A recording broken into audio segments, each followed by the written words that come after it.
समझ नहीं आ रहा अपने सैलरी इंक्रीमेंट का क्या करूं। बेटा इतना क्या सोच रहा है? अपने म्यूचुअल फंड्स के एसआईपी का टॉप अप करा ले। This is the right time. क्या? समझ में नहीं आया। बेटा इतना क्या सोच रहा है? अपने म्यूचुअल फंड्स का एसआईपी टॉपअप करा ले। This is the right time. अब समझा।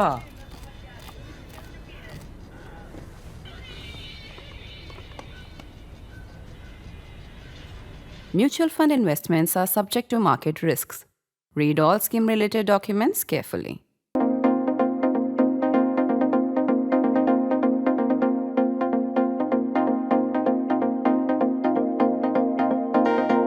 Now that the competitive anniversary events of our 87-hour skirmish last year are over, we can assess how Pakistan has historically conducted warfare with India. Tactically brilliant and strategically disastrous can be a good headline for it. That's the reason it has lost every war after beginning, or most of them beginning strongly, sometimes even spectacularly. For sure, that hasn't prevented Pakistan from claiming victory in most, barring 1971 and Kargil for obvious reasons. Let's evaluate as much evidence as a mere 1250-word column would permit. The revisionist history of every war or skirmish is a popular subcontinental phenomenon. Just that in Pakistan, it's carried out at industrial scale, school textbooks included. Take the 87-hour skirmish. All of Pakistan, from the field marshal to the subalterns of its politics, believe they won this round. That this was followed by Donald Trump's embrace of the historical stalwart ally America had dumped was seen as an endorsement of this self-proclaimed victory.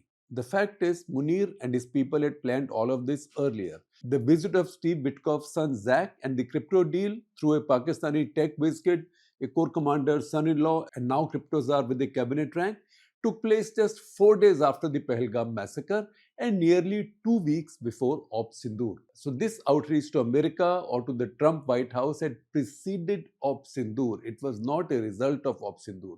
When he set up Pahalgam, Munir knew India would retaliate. He therefore planned this incredible move to exploit the Trump family greed, give him full marks for understanding it before most people in the world did, or maybe the Saudis alerted him. He had the Trump system in the bag long before any fighting started with India. And Pahalgam, he had given us an indication a week earlier with his speech to overseas Pakistanis on 16 April 2025. The killings were his tactics to draw an Indian response and escalation. To reopen the Kashmir issue with Trump sewn up was his strategic objective. The first, the tactical objective, worked perfectly. The second, the strategic idea, failed. Switch now to the military aspect. Since Pakistan had provoked this knowing India was pre-committed to responding militarily, they could also anticipate the targets. They also knew the tools India would use. They were ready when IAF soared at 7 minutes past 1 a.m. on 7th of May. They weren't able to prevent the strikes on targets deep inside their territory, but that wasn't their objective. They wanted to limit their response to an aerial engagement. The combination of AEW aircraft hanging back, AEW is Airborne Early Warning, J-10Cs and JF-17s with PL-15 missiles had been primed and rehearsed for just this tightly focused action. They got some success and have been dining out on it. India, at the highest levels, has acknowledged some aircraft losses that night. The outgoing Chief of Defence Staff even not attributed it to a tactical mistake. Then the IAF planned its payback.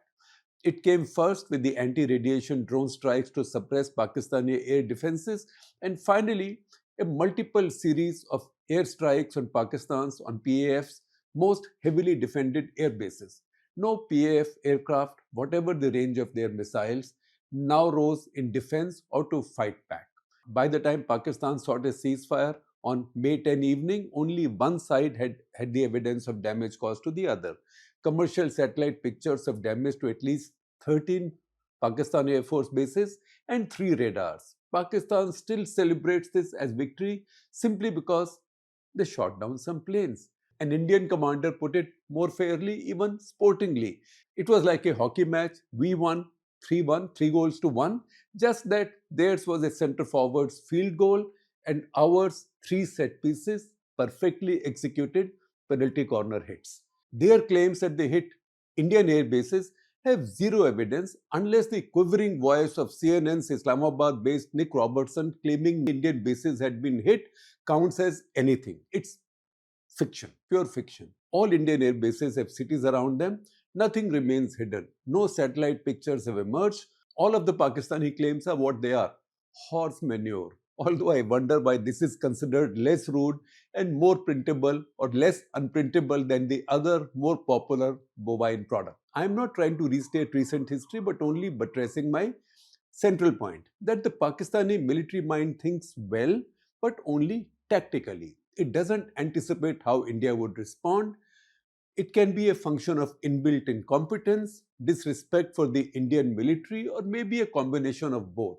This is an argument we learn from Pakistani writer Shuja Nawaz's book Crossed Swords. Talking about Kargil, he writes that the team playing India in the war game, in the Pakistani war game, anticipated exactly the response the Vajpayee government gave. If they were taken seriously, Pakistan would have saved itself defeat, retreat, and humiliation. But they were laughed away. Tactically, Kargil was brilliant too, in deception, planning, secrecy, choice of terrain, and criticality of location. But nobody thought about the what if possibility. What if India fought back? And what if India brought in half its Bofors guns and used air power? That needs a strategic mind that Pakistan lacks. That's why we said tactically brilliant, strategically disastrous. Nobody in the Indian Armed Forces calls the Pakistanis good for nothing or bad professionals, but their mindset privileges a few moments of glory over the big picture. Kargil became a strategic defeat because it brought global affirmation of the sanctity of the line of control, LOC. Even on his short stopover at Islamabad airport, Bill Clinton spoke to the Pakistanis on camera and said lines on the map of the subcontinent can no longer be redrawn in blood. Let's look back at the post-Pulwama story. Since the initiative of launching a terror provocation is always with Pakistan, they knew that after a big enough strike, IAF will be used for retaliation.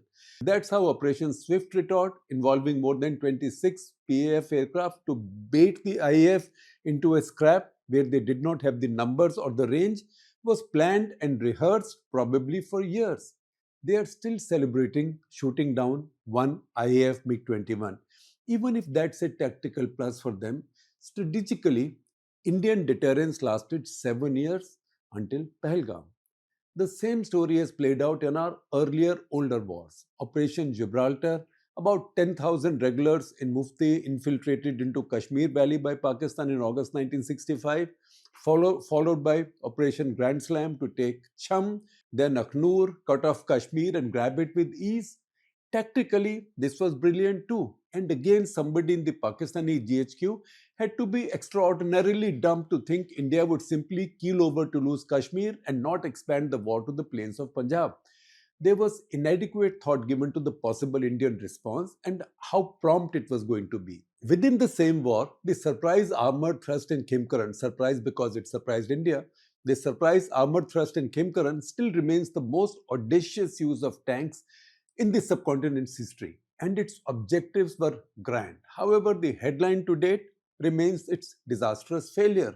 Nobody gamed the Indian response. The most important and largest battle of that war was Pakistan's defeat and a mauling of its best armor.